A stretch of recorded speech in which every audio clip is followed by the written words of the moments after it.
In this presentation, I'll be talking about revising for cohesion. And this comes from the RPW textbook. I didn't put the number in. I think this is from chapter 8. I will double check that though.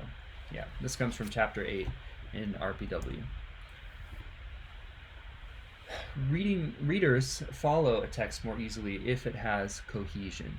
And cohesion is basically the movement from one part of the text to another. You've probably done peer review or peer response groups in classes before where maybe you've had somebody look over your text and they've said, yeah, it flows really well, or it doesn't flow well. We've talked a lot, or not in our class, but people talk a lot about the flow of writing, and that's hard to pin down. It's hard to say exactly, well, okay, I've just gotten this feedback that my writing doesn't flow well. What do I do? How do I fix that? And I love this chapter because it gives us some really concrete recommendations for how we can improve the flow or the cohesion of a text. So this technique that it talks about is this given new principle, in which given information appears in the subject slot of a sentence and new information appears in the predicate. The authors of our textbook didn't come up with this given new principle, but it's presented here as a good technique to give your text more cohesion. In December, someone I follow on Twitter who is an internet linguist talked about this, and I thought this was a really great tip. She says, a random writing tip I read once and still use regularly. This comes from Gretchen McCulloch, by the way. When you want to make two sentences flow together better, pick up a key word from sentence 1 and reuse it in sentence 2. It can also be a synonym, but actual repetition works surprisingly well. So here's an example. In the above tweet, she reused the word reuse from sentence 2 in sentence 3.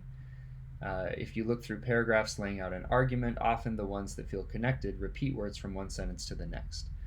So here's an example where she points this out. Two final factors to consider are time and money. Since you probably won't make any money to speak of for the first few months, think about starting with a project that doesn't require money up front that you don't have. Writing is a classic place to start because it generally doesn't take new equipment. Let's see. And some kinds of art or code can be similar.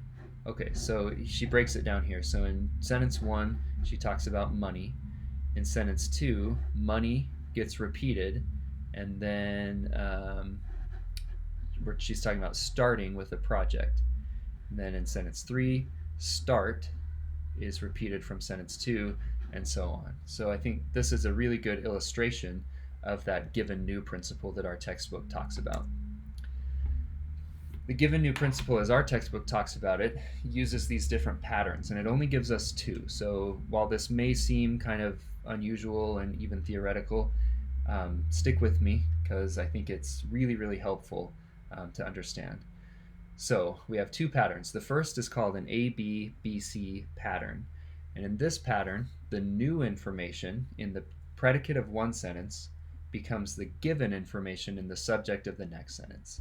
So we have the model 101B is the result of new processing technology. So here the subject is underlined and the predicate, whoops, this should be italicized too, is italicized. So we have the model and its technology. And then we take technology and make it the subject of the next sentence. This technology offers a number of exciting advances. So that's an A-B-B-C pattern. The other pattern that we can use to build good cohesion in a text is the A-B-A-C pattern, where the given information is repeated as the subject of each succeeding sentence, adding new information in the predicate. So here we have the model 101B as the result of new processing technology. This product, which refers to the same thing, model 101B, offers a number of exciting advances. So we have A and then B, and then A, again, it refers to the same thing, and then C here. So these patterns can help us build good cohesion. Here's some strategies for following the given new principle. Some Gretchen McCulloch in that tweet already mentioned. So repetition, we can repeat a noun phrase to signal given information. We saw that in the example here. Model 101B is the result of new processing technology. This technology allows us to offer exciting advances. We can use synonyms to signal given information, like in the example that we saw earlier.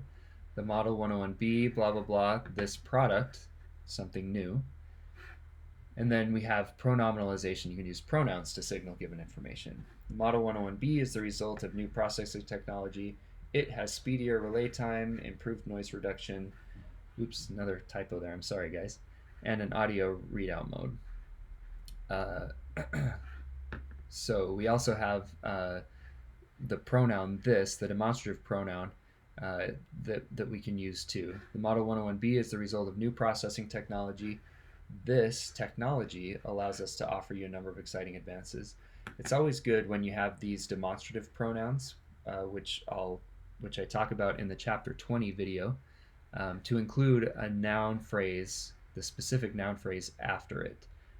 So this technology allows us to offer rather than just this allows us to offer. It's more concrete when you put that noun after the demonstrative pronoun. That's all for this lesson. You'll have some questions in the assignments related to this, and if you have questions, please let me know. Thank you.